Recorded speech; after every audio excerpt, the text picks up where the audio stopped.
Hi, folks. You're with Tassus, your pushback channel, and thank you for joining this audio, radio, no pictures live stream. In this essay, I'd like to talk about a few debates or discussions, I suppose, discussion group type forums that you can look online, and they talk about the causes of declining birth rates, and it's generic. It's not necessarily focusing just on the West, but tends to look at the West perhaps more than it does in other areas. But what are the reasons for declining birth rates? This is the subject, if you like, of these conversations, and I notice all of the contributors are either they're all sociologists and all very left wing in their thinking, and they're all women, heavily overrepresented with lesbians. There was no straight white man. There was a white guy, but he was gay. So it's nearly all women with a couple of gay guys thrown in. So it's their opinions, and they very much come at it from an ideological position, and very much stay on message and script with the globalist message, which, remember, is going to deliver ideological government and a social nirvana for all, or so we're being told. Now, to me, this drives me insane, actually. It just drives me crazy listening to this absolute bullshit, because all the elephants, plural, elephants in the room are just ignored. It's like they just don't exist. And they concentrate on things that are peripheral, to say the least, to the causes. Now, very, very simply, in 1970, when the birth rate sort of was at its zenith, the cost of servicing a mortgage, this is from an average wage, the cost of servicing a mortgage or renting a place was taking approximately 20% of your income. This is, again, the average wage. Now, today, it's 65 to 70% of your income of the average wage is taken up in paying for a mortgage or rent of that same place, and that assumes you've even got the deposit to put on it, which a lot of people wouldn't on a property. So when we look at the difference there, when your outgoings are 20% and then our 65% plus, this is just on rent, this is before you buy food or anything, then that's straight away you'd say, well, gee, that's got to be a huge factor in determining whether someone can afford to have children, or would be, they would struggle so much financially that would they really want that level of struggle for them or the children, for that matter. Now, the next thing is the amount of women who worked beyond the age of 23 in the 1960s and 70s and so on, when birth rates were much higher than they are today. How many women work beyond the age of 23 or beyond the age? And very few. There were some, but it was very few. You would see professions like teaching, for example, you would see it. But that's all. You wouldn't see it much outside of that. And so today, whereas then there was, 1 in every 6 women past the age of 25 was working. Today it's 3 out of every 5 or 4 out of every 5, depending on which country you're looking at. So, and of the women that are, this is now over the age of 30, and women working up until the age of 30, it's like 70+%. So we've got much higher cost of living. Again, and then the basics. This is not luxury item high cost of living. This is basics. This is the rent and the food and the electricity and so on. So very, very high, or much higher cost of living. And also most women are working. Certainly women in if you like, prime procreation age are working, or going to college, or doing something other than being homemakers. So this is very much these two issues alone are a huge difference. You're working full time and you come you come home if you've certainly got traveling in there, if you've got a demanding job or a shitty job, or the boss has been screaming at you all day or something, then you come back at night, you're not really thinking of getting laid or procreating. You're thinking about, gee, how long am I going to keep my job here? Look at this cost of the, wow, here's another bill come in. Look at this electricity bill. How are we going to pay it? All this sort of stuff that would certainly go into someone's attitude, saying, "Nah, I don't want the struggle for the children and me in this scenario is such that I don't want children." Now, where do they go with it? Well, the reason for not the birth rate declining, according to the so-called experts, and I mean, as soon as I hear the word expert now, I just think it must be the opposite of an expert, because there'll just be some ideological talking head. So they claim that the reason for it, they do accept contraception may have a role, but when contraception was available, the birth rate was still pretty decent. So it wasn't the pill or contraception in general that was the cause of the birth rate decline. Did it play a role? I guess. How big a role? Harder to say. Is it a factor? I think it is, because accidental pregnancies and shotgun weddings were very much. Even I remember that as a kid. Girls getting married straight out of school because they were pregnant. So the experts claim that really what's the reason for declining birth rate? Well, it's too much online porn. That's what online porn's the cause of it. Young men. I mean, it's not women's fault. It's those fucking men, particularly straight white men. Those fucking Nazis. They're watching porn and they're listening to. They're going to the gym and they're watching porn, listening to influencers like Andrew Tate. So not only are white men watching too much online porn, so the claim goes, which is making them disinterested in intimate relations. And this presupposes, of course, rather absurdly in my view, that the only reason people procreate is because they get off on the porn aspect of it, of copulation, which is ridiculous beyond measure. The amount of people that would just be in so apparently the online porn means they're not interested in intimate relations with a woman, and because they supposedly or allegedly go to the gym because they listen to Andrew Tate or those sort of influences, that makes them therefore white supremacists.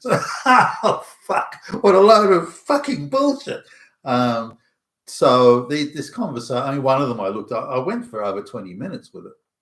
The thing went for a little bit longer, but I went for over 20 minutes until they covered what they said were the main causes, and women working and the rent and all this sort of stuff, the cost of living didn't even I wasn't even mentioned obliquely, let alone directly. So the biggest causes, certainly in my view, the biggest causes of a declining birth rate are just ignored. Now, there are other factors, women being exhorted to take careers, saying, well, if you're a homemaker, if you're a mother, then it's you're according to the globalist leftist propaganda. If you're a mother looking after children, then you're living in a caged hell. It's a caged hell, and you're surrounded by Hitler.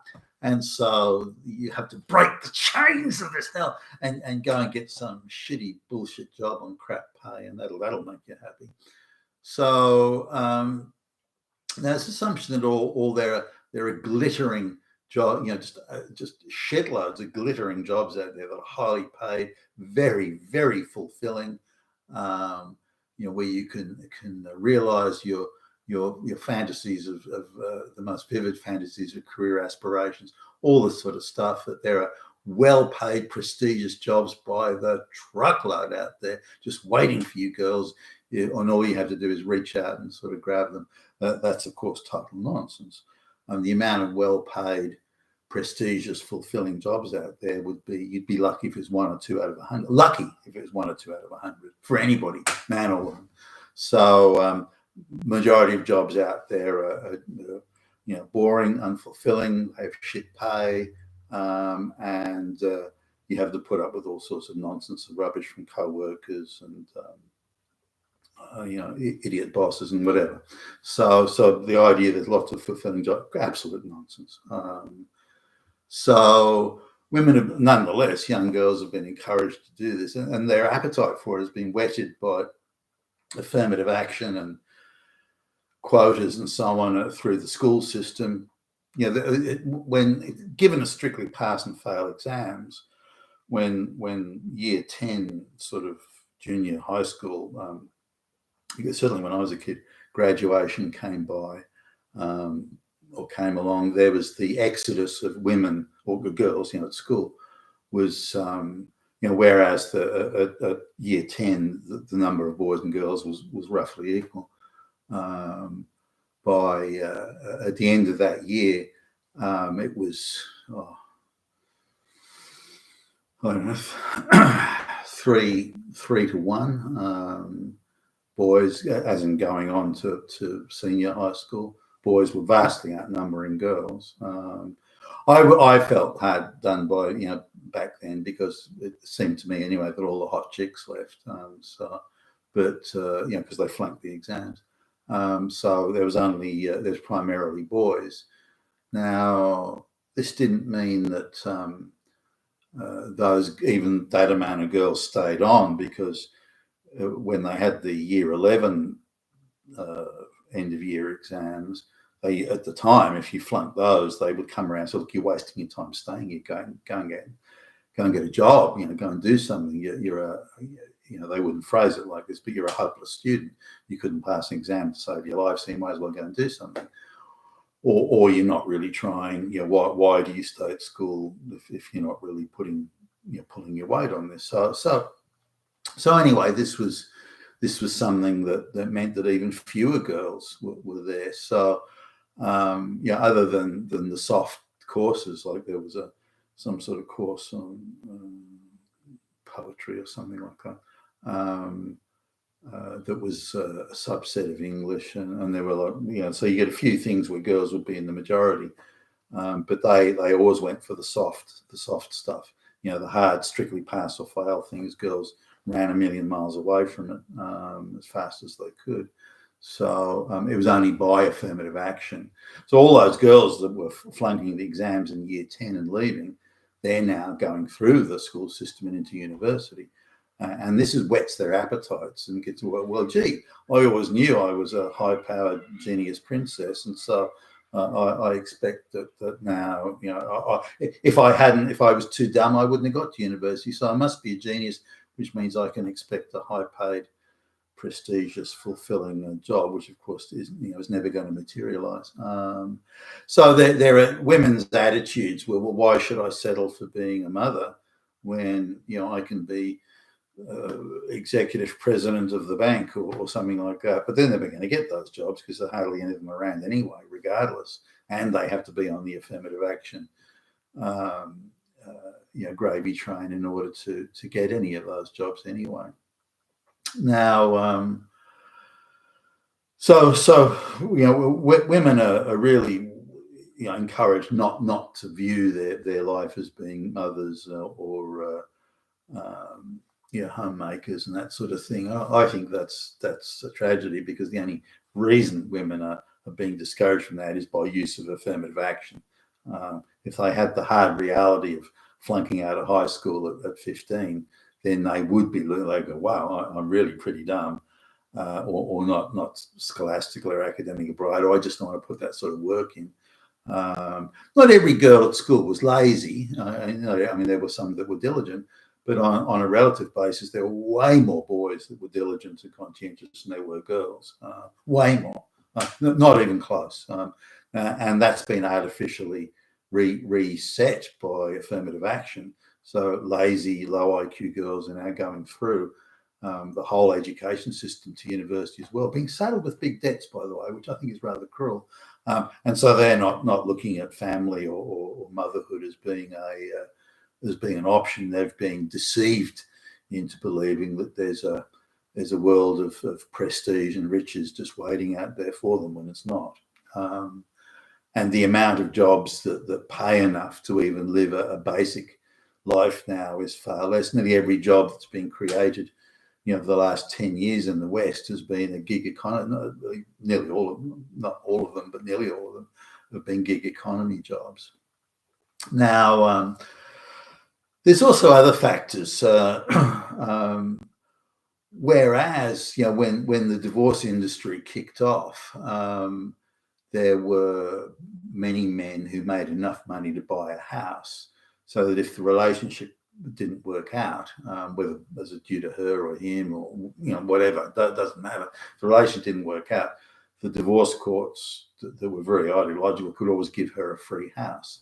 So she had this thing, well, if the relationship doesn't work out, I don't have to worry about those lost years of my life, as in investing in a relationship, because I get a free house.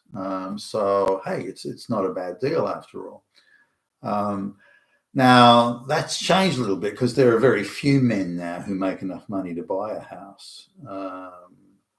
So for any woman marrying today and thinking that there's going to be a free house after a few years, it's not going to be that. And this was captured by some friends of ours who've got a daughter who's she's like she's pretty much a professional uni student. They're well off enough to sort of cover her costs there, but she's recently started working, and she's quite leftist, climate change protester type leftist. A bit ironic coming from a wealthy house where they run this huge air conditioning system 24/7. But anyway, she has a friend who was, when we were over like having like a barbecue thing, and the friend, well, she was there with the friend, and everybody was sort of mingling and chatting, and so it came up to talking about relationships and marriage and so on. So given their age range, 27, 28, something like that, do you have they didn't even have steady boyfriends, which surprised me.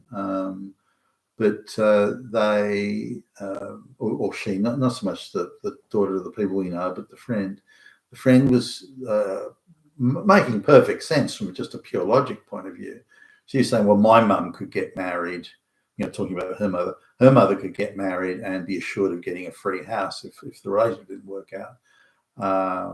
But today she can't, she in this era and this time, she can't get that. She can't be assured of that, because there are so few wealthy or high income earning men floating around that, and she's not that good looking, this girl. She was saying that the likelihood is she's going to marry a guy, assuming she gets married. I doubt she will, given her attitude, but she's going to marry a guy on an average income. So if they even could afford to buy a house, then she will have contributed notionally 50% to the house, actually through working, through her job and her income. So why should she engage in a relationship with a guy unless there's something she gets out of it, like a free house? So she says, look, I'm contributing 50% of it. So if the relationship fails, I only get 50% of the assets.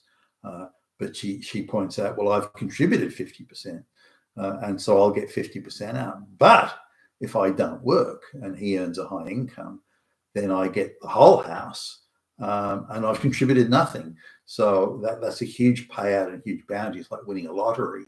And so why would I want to engage in a relationship with a man, as in a marriage, if I can't have such a big windfall if the relationship doesn't work? Like, what do I get if the relationship doesn't work out? I've invested those years and I've got nothing to show for it. So I pointed out, well, neither does he. He won't have anything to show for it. But he's a man, who cares?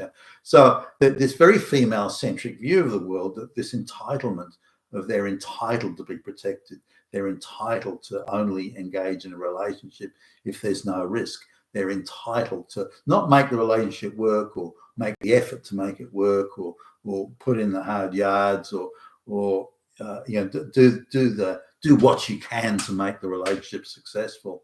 And the subsets of the relationship, for example, acquiring assets, things like that.